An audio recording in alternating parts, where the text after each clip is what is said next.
Szia Juraj! Tudom, hogy már egy pár hónapja foglalkozol a Kairos üzlettel. Mi a tapasztalatod? Légy szíves, hozd meg velünk. Ahojte všetkým, zdravím vás, zdravím aj maďarských spoluobčanov, ktorí teraz veľmi nerozumejú tomu, čo hovorím, ale s Kairosom som sa stretol už 3 mesiace dozadu. Spomenul som Lacimu Žilovi, že by som potreboval pomôcť v online marketingu vytvoriť nejaké webové stránky, aby ten biznis, čo sa týka Foreveru, vyžoliť doplnko, aby som vedel rozbehnúť aj spôsobom online. Veľmi bol ústretový, pomohol mi a prostredníctvom tejto práce som sa stretol s Nistorom Vilmošom z Maďarska.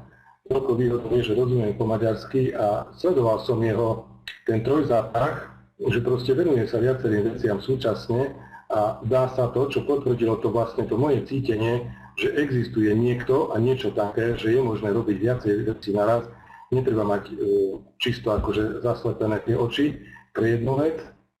A počas vytvárania tých webových stránok sme sa dostali k spoločnosti, kde je možné prenajať časť disku na nejakých 10 hodín denne a spoločnosť za to platí.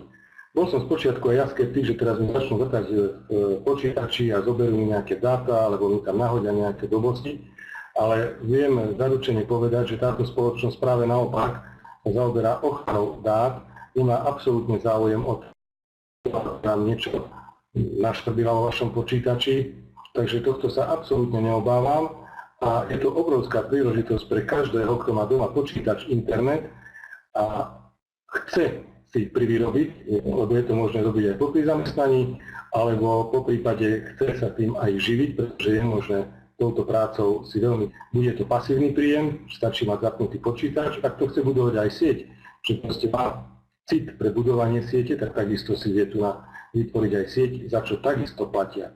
Ja vám zaručene povedať, že každý deň mám tam plus peniaz za to, že prenajímam tú časť svojho disku, zatiaľ sa mi nikam nenavrtali, takže môžem 100% povedať, že fakt to funguje, tak ako je to dohodnuté v zmluve.